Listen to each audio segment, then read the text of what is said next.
الحمد لله الذي أبدع الأفلاك والأرضين،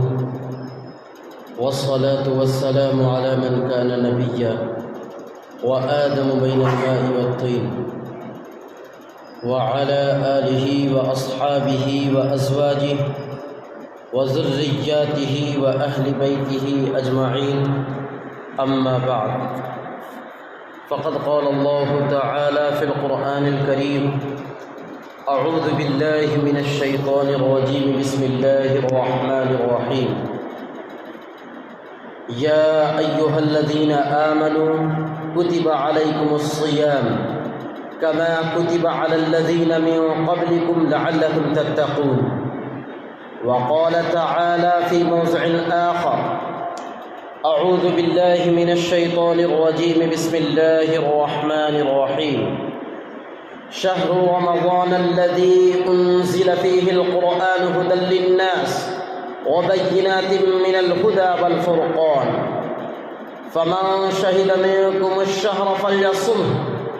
ومن كان مريضا أو على سفر فعدة من أيام أخر، إلى آخر الآية. وقال رسول الله صلى الله عليه وسلم في حديث قدسي: كل عمل ابن آدم له إلا الصيام فإنه لي وأنا أجزي به، أو كما قال عليه الصلاة والسلام. محترم حضرات، سامعین کرام، بزرگوں اور دوستوں، السلام علیکم ورحمۃ اللہ وبرکاتہ۔ اللہ تبارک و تعالی کا بے پناہ شکر و احسان ہوا کہ اس پاک پروردگار عالم نے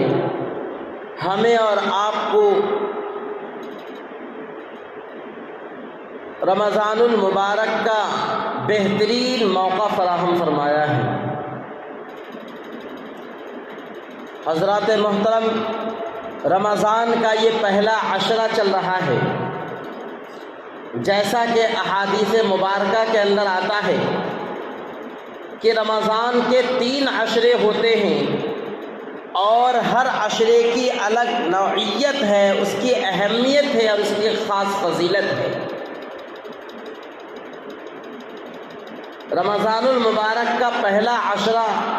عشرہ رحمت کہلاتا ہے، یعنی اس عشرے میں بندوں کو چاہیے کہ اللہ کی رحمتوں سے خوب فائدہ اٹھائے، اللہ کی رحمتوں سے زیادہ استفادہ کرنے کی کوشش کرے۔ حضرات، اس مبارک مہینے کے اندر جس عمل کو اللہ رب العزت نے فرض کیا ہے اسے ہم اور آپ روزے سے جانتے ہیں۔ دراصل اگر دیکھا جائے تو اسلام ایک جامع اور ایک مکمل شریعت ہے، اور شریعت کے جو احکامات ہیں اس کی مختلف نوعیتیں اللہ رب العزت نے بنائی ہیں۔ کچھ احکامات ایسے ہیں جن کا تعلق اقوال سے ہے، قول سے ہے، باتوں سے ہے، جیسے کہ ذکر و اذکار ہے، دعوت الی الخیر ہے، اور کسی کو بھلی باتوں کا بتلا دینا ہے، برے کاموں سے روک دینا ہے۔ یہ ساری چیزیں اور یہ ساری عبادتیں وہ ہیں جن کا تعلق اقوال سے ہے، اور کچھ عبادات ایسی بھی ہیں جن کا تعلق بندوں کے افعال سے ہوتا ہے، بندوں کے اعمال سے ہوتا ہے، جیسے کہ نماز ہے، روزہ ہے، اور بھی بہت ساری عبادتیں ہیں۔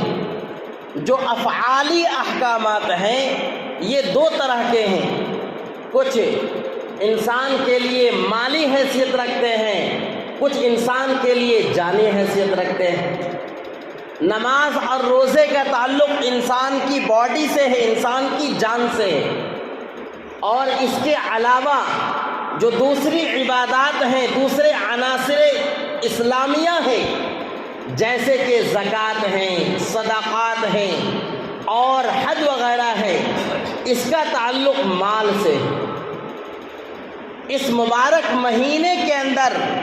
اللہ رب العزت نے جس حکم شرعی کو بندوں کے لیے فرض قرار دیا ہے اسے ہم اور آپ روزے سے یاد کرتے ہیں، اور اس روزے کا تعلق انسان کے بدن سے ہے، جانی عبادت میں شمار کیا جاتا ہے۔ حضرات محترم، ہم اور آپ بخوبی جانتے ہیں کہ روزہ اللہ رب العزت کی اہم ترین عبادتوں میں سے ایک ہے۔ اللہ رب العزت نے توحید اور رسالت کے اقرار کے بعد سب سے اہم ترین عبادت نماز کو قرار دیا ہے، اور اس کے بعد روزے کا مقام ہے۔ قرآن کریم میں اللہ رب العزت کا ارشاد ہے، یا ایھا الذین آمنوا کتب علیکم الصیام کما کتب علی الذین من قبلکم لعلکم تتقون، کہ اے ایمان والو تم پر روزے فرض کیے گئے ہیں۔ حضرات محترم، یہ روزہ جس طریقے سے امت محمدیہ پر فرض کیا گیا ہے، اس سے پہلے کی بھی جتنی امتیں دنیا میں تشریف لائی ہیں ان پر بھی روزے فرض کیے گئے ہیں۔ اللہ رب العزت اسی آیت کریمہ میں ارشاد فرماتے ہیں، کما کتب علی الذین من قبلکم، یہ روزے تم پر اسی طریقے سے فرض کیے گئے ہیں جیسا کہ یہ روزے تم سے پہلی امتوں پر، ان لوگوں پر جو تم سے پہلے تھے، ان پر بھی فرض کیے گئے۔ پھر اس کے مقصد کو اللہ رب العزت نے بیان فرمایا، لعلکم تتقون، تاکہ تم تقوی اختیار کرو، تاکہ تمہارے اندر تقوی والی زندگی آ جائے اور تمہاری روحانیت کو ایک قوت پہنچے، تمہارے جسم کے مقابلے میں تمہاری روح کو تقویت پہنچے، اور جب روح کو غذا ملے گی، تقویت پہنچے گی، لا محالہ تقوی نصیب ہوگا، چونکہ روح کی غذا تقوی ہی ہے۔ حضرات محترم، قرآن کریم کی دوسری آیات کے اندر بھی اللہ رب العزت نے اس روزے کی فرضیت کے بارے میں ارشاد فرمایا، اور اس کی قدر و منزلت بتلاتے ہوئے ارشاد فرمایا، شہر رمضان الذی انزل فیہ القرآن، کہ رمضان کا مہینہ وہ مبارک مہینہ ہے کہ جس کے اندر اللہ رب العزت نے کلام پاک یعنی قرآن مجید کو نازل فرمایا ہے۔ ان آیات پہ غور کرنے سے رمضان کے مہینے کی اہمیت کا اندازہ ہوتا ہے، اور اس کے اندر جو ایک خاص عمل یعنی روزہ ہے اس کی قدر و منزلت کا پتہ چلتا ہے، اس لیے کہ یہ وہ مبارک مہینہ ہے جس میں اللہ رب العزت نے کلام پاک کو لوح محفوظ سے آسمان دنیا پر یکبار کی نازل فرمایا تھا۔ میں نے اس سے پہلے بھی عرض کیا تھا کہ قرآن کریم کا نزول دو مرتبہ ہوا ہے، ایک نزول لوح محفوظ سے آسمان دنیا پر ہوا ہے، اور قرآن کریم کا دوسرا نزول آسمان دنیا سے محمد عربی پیغمبر آخر الزمان رحمت دو عالم صلی اللہ علیہ وسلم کی ذات اقدس پر موقع بموقع، تھوڑا تھوڑا، رفتہ رفتہ، ضرورت کے بقدر 23 سال کے عرصے میں پورا قرآن نازل کیا گیا ہے۔ رمضان المبارک کے مہینے میں لوح محفوظ سے آسمان دنیا پر جو قرآن پاک کا نزول ہوا ہے، آسمان دنیا اس آسمان کو کہتے ہیں جسے ہم اور آپ اپنی آنکھوں سے دیکھتے ہیں، اس آسمان پہ قرآن کا نزول اسی مبارک مہینے میں ہوا ہے۔ یقیناً یہ مہینہ قابل برکت ہے، تبھی تو اس مہینے کا انتخاب قرآن پاک کے نزول کے لیے کیا گیا، اور جب یہ مہینہ بابرکت ہے، قابل عظمت ہے، تو اس مہینے کی ہمیں قدردانی کرنی چاہیے۔ اس مہینے کے اندر ہمیں جو احکامات کرنے کو بتلائے گئے ہیں ان کو بجا لانی چاہیے، اسے کرنی چاہیے، اور حتی الامکان یہ کوشش کرنی چاہیے کہ اس مبارک عمل کو یعنی روزے کو ادا کرنے میں کسی طرح کی کوئی کمی اور کوتاہی واقع نہ ہو۔ حضرات محترم، اللہ رب العزت نے بے شمار عبادتیں بندوں پر فرض کی ہیں، لیکن ان عبادات میں اللہ رب العزت نے صرف روزے کو اپنی طرف منسوب فرمایا ہے۔ اس کے علاوہ تمام عبادتوں کو اللہ رب العزت نے بندوں کی طرف منسوب کر دیا ہے، اور اس کی حکمت اور مصلحت یہ ہے کہ دیگر عبادات کے اندر ریا، دکھلاوے کا شک و شبہ کیا جا سکتا ہے۔ انسان اگر نوافل کی کثرت کرتا ہے تو دونوں احتمال رہتا ہے، یہ بھی ممکن ہے کہ انسان دکھلاوے کے لیے نماز پڑھ رہا ہو اور یہ سوچ کر نماز پڑھ رہا ہو کہ دنیا اسے عبادت گزار اور نمازی قرار دے۔ انسان اگر حج کرنے کو جا رہا ہے تو اس میں اس کا بھی احتمال ہے کہ وہ اس لیے حج کر رہا ہو تاکہ دنیا اسے حاجی صاحب کہے۔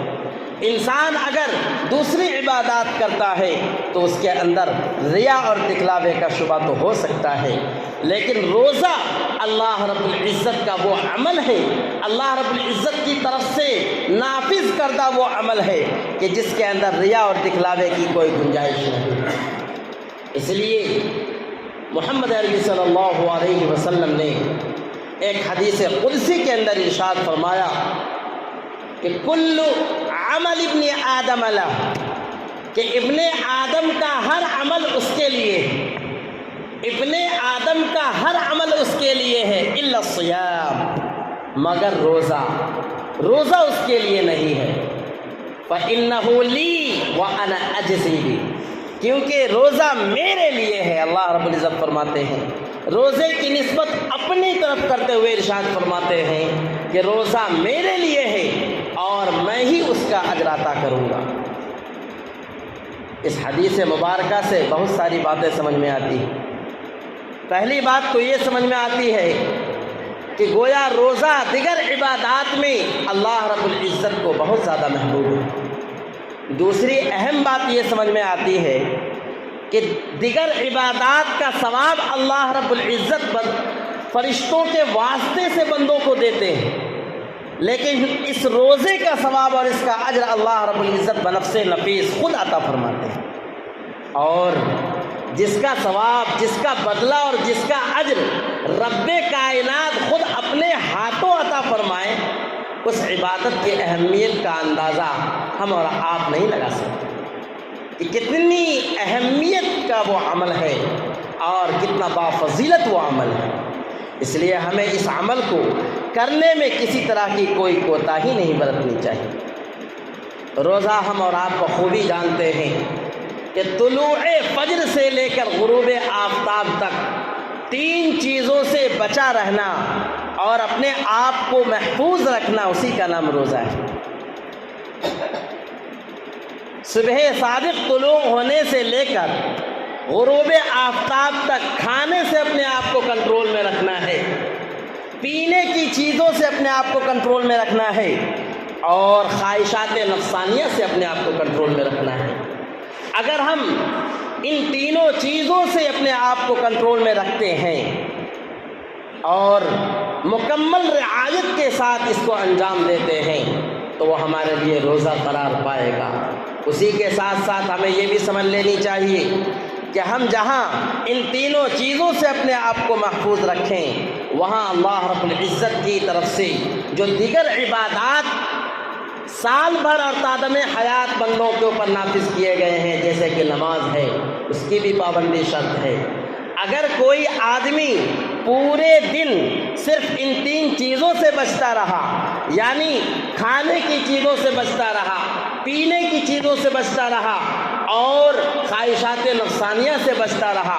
لیکن اس نے نماز ادا نہیں کی، نماز میں کوتاہی برتی، تو ایسی صورت کے اندر بعض فقہا نے تو یہاں تک لکھ دیا ہے کہ اس کا روزہ ہوا ہی نہیں، وہ گویا ایک بھوکے شخص کی طرح ہے۔ لیکن اکثر ائمہ کا یہ کہنا ہے کہ روزہ تو ہو گیا لیکن اس درجے کا روزہ نہیں ہوا جو اللہ رب العزت کے یہاں محبوب ہو، جو اسے اللہ کی سرخروئی دلا دے، جو اللہ رب العزت کے سرخروئی کے نتیجے میں، اس کی رضامندی کے نتیجے میں جنت کا مستحق بنا دے۔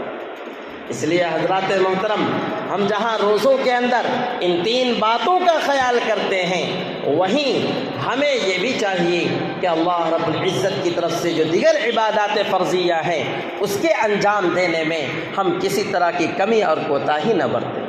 ہم نمازوں کو اس کے اوقات میں پڑھیں اور اس کے ساتھ ساتھ دیگر نوافل کے اندر بھی کثرت اختیار کریں، اس لیے کہ گزشتہ سے پیوستہ ہفتے میں نے استقبال رمضان کے تعلق سے بہت ساری باتیں پیش کی تھی۔ اس میں سے ایک بات میں نے یہ بھی پیش کی تھی کہ اگر عام مہینوں میں ہم عبادت کرتے ہیں تو اس کا جو لمیٹڈ ثواب اللہ رب العزت کی طرف سے ہے وہ ملے گا، لیکن اس مہینے میں اگر ہم کوئی عبادت کرتے ہیں اللہ رب العزت اس کا ثواب دیگر مہینوں کے مقابلے میں بڑھا چڑھا کر دیتے ہیں۔ 700 سے 1000 یا 10,000 گنا تک اللہ رب العزت ثواب کو بڑھا دیتے ہیں۔ اس لیے ہمیں عبادات کے اندر مزید کثرت برتنی چاہیے اور اس مبارک مہینے کے اندر زیادہ سے زیادہ اپنے اس قیمتی اوقات کو قیمتی سے قیمتی بنانی چاہیے اور اس کو ضائع کرنے سے حتی الامکان گریز کرنی چاہیے۔ حضرات محترم، روزے کے اندر کچھ ایسی باتیں ہیں جس کو کرنے سے انسان کا روزہ ٹوٹ جاتا ہے، کچھ باتیں ایسی ہیں کہ جس کے انجام دینے سے، جس کو کرنے سے انسان کا روزہ ٹوٹتا تو نہیں ہے لیکن مکروہ ہو جاتا ہے، اور کچھ باتیں ایسی ہیں کہ جو معاشرے میں ہوا کی طرح پھیلی ہوئی ہیں کہ ایسا نہیں کرنا، لیکن شریعت میں اس کے سلسلے میں کوئی روک ٹوک نہیں ہے۔ کچھ باتیں ایسی ہیں کہ جس کو شریعت میں سے یہ سمجھا جاتا، معاشرے میں یہ سمجھا جاتا ہے کہ ایسا کرنا، لیکن شریعت کے اندر اس کی کوئی تصریح نہیں آئی ہے، اس کی طرف کوئی اشارات نہیں ملتے ہیں۔ مناسب معلوم ہوتا ہے کہ وہ باتیں مختصر انداز میں آپ حضرات کے گوش گزار کر دیے جائیں کہ روزہ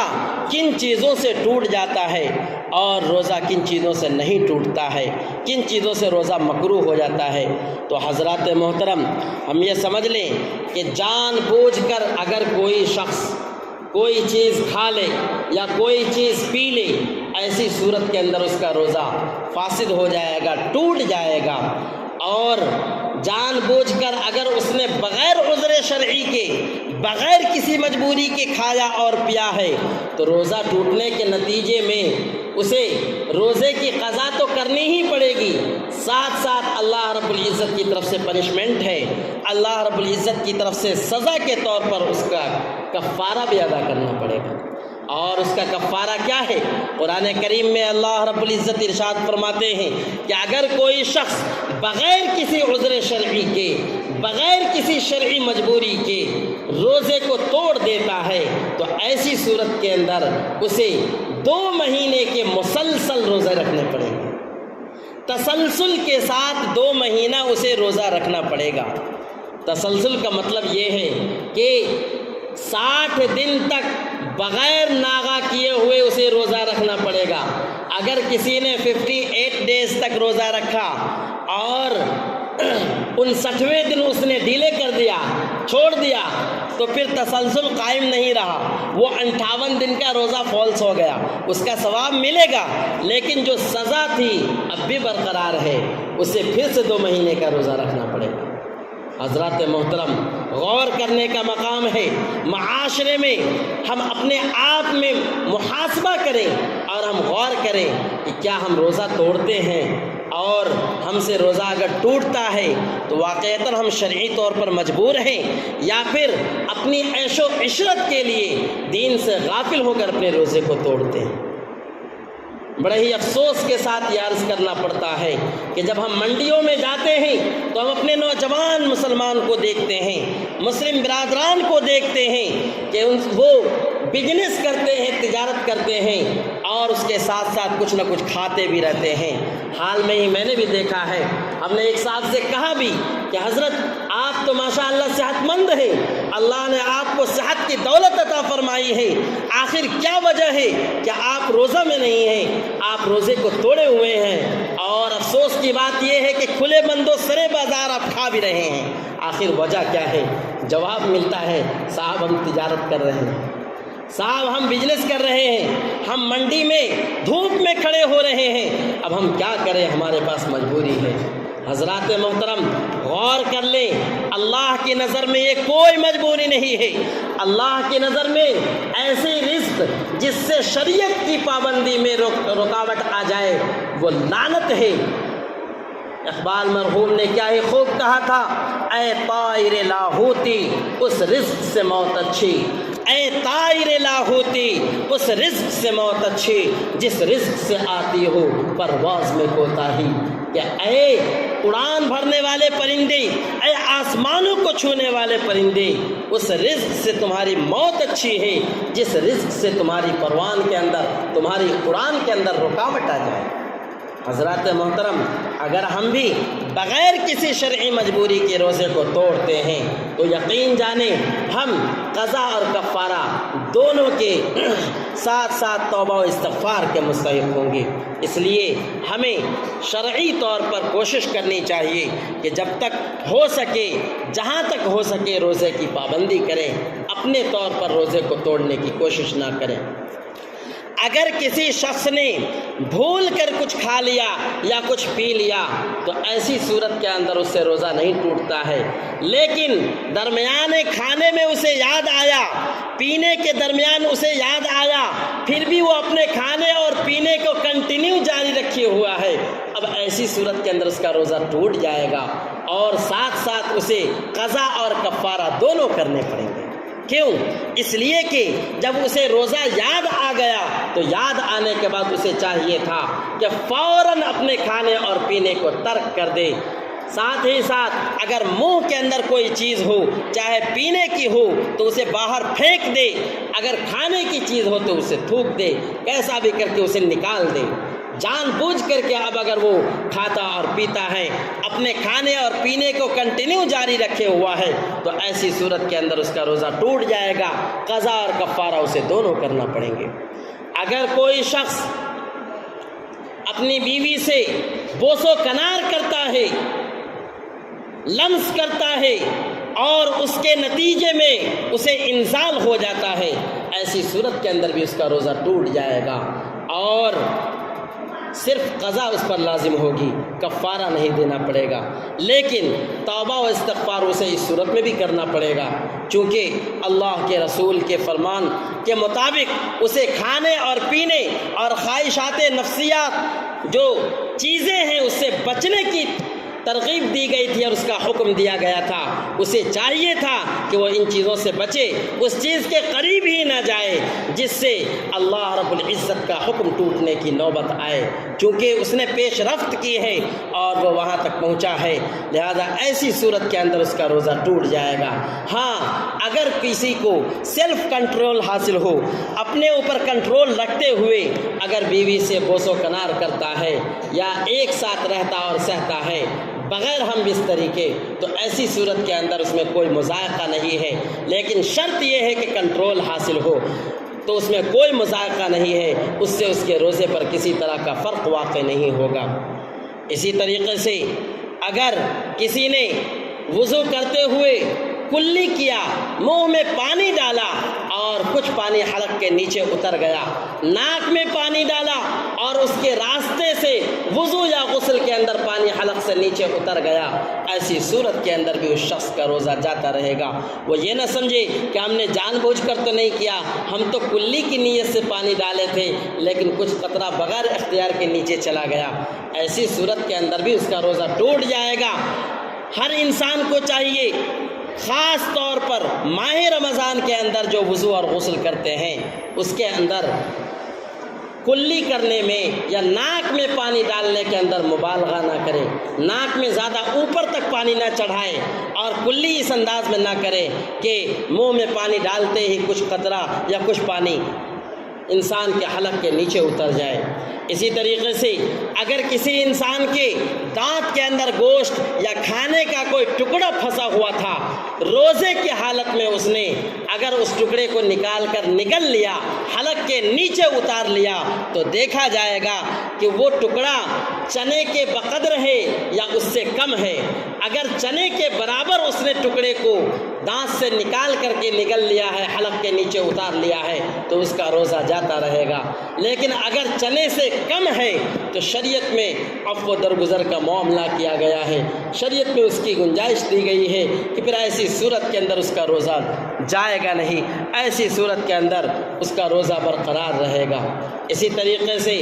اگر کوئی شخص کان میں یا ناک میں کوئی دوا ڈالے اور اس کے نتیجے میں وہ دوا حلق تک اتر جائے تو ایسی صورت میں اس شخص کا روزہ جاتا رہے گا۔ لیکن اگر کوئی آنکھ میں دوا ڈالے یا اسی طریقے سے کوئی انجیکشن لگائے، ایسی صورت کے اندر اس کا روزہ نہیں ٹوٹے گا۔ دونوں میں فرق کیا ہے؟ دونوں میں فرق یہ ہے کہ حلق کے اندر چیزوں کے اترنے کے سلسلے میں تفصیل ہے۔ وہ تفصیل یہ ہے کہ حلق میں عین شے اترتی ہے یا حلق میں اس چیز کا اثر پہنچتا ہے۔ حضرات محترم، اثر کے پہنچنے سے روزہ نہیں ٹوٹتا ہے، اس چیز کے بعین ہی حلق میں اتر جانے سے روزہ ٹوٹتا ہے۔ چونکہ کان اور ناک کی جو نلی ہے، جدید تحقیقات کے مطابق اس نلی کا کنیکشن حلق سے ہے، اور جب آدمی کان اور ناک میں دوا ڈالتا ہے تو بعین ہی وہ چیز حلق میں اتر جاتی ہے، اس کی وجہ سے وہ روزہ جاتا رہے گا۔ لیکن آنکھ میں دوا ڈالنے سے یا پھر باڈی کے کسی حصے میں انجیکشن لگانے سے انسان کے پیٹ میں بذات خود بنفس نفیس وہ چیز اندر نہیں جاتی ہے، نیچے نہیں اترتی ہے، اس وجہ سے اس سے روزہ نہیں ٹوٹے گا۔ بہت سارے احباب نے یہ سوال کیا اس سے پہلے بھی کہ حضرت جب ہم انجیکشن لگاتے ہیں تو انجیکشن لگانے کی وجہ سے اس میں جو دوا ہے وہ تو بعین ہی اندر پہنچتی ہے، تو ایسی صورت میں تو روزہ ٹوٹ جانی چاہیے۔ نہیں حضرات محترم، وہ چیز اندر باڈی کے حصے کے اندر ضرور جاتی ہے، لیکن پیٹ تک بنفس نفیس وہ چیز نہیں پہنچتی ہے، معدے تک وہ چیز بنفس نفیس نہیں پہنچتی ہے، صرف اس کا اثر پہنچتا ہے، اس لیے اس سے روزہ نہیں ٹوٹے گا۔ البتہ اگر کوئی شخص کوئی ایسا انجیکشن لگائے جو انجیکشن انسان کی باڈی میں انرجی پیدا کرنے کے لیے ہو کہ ہم رمضان المبارک کے اندر کمزور ہو گئے ہیں، اب اس کمزوری کی وجہ سے چلا نہیں جا رہا ہے، پھرا نہیں جا رہا ہے، چلو ایک انجیکشن لگوا لیتے ہیں جو انجیکشن ہماری باڈی میں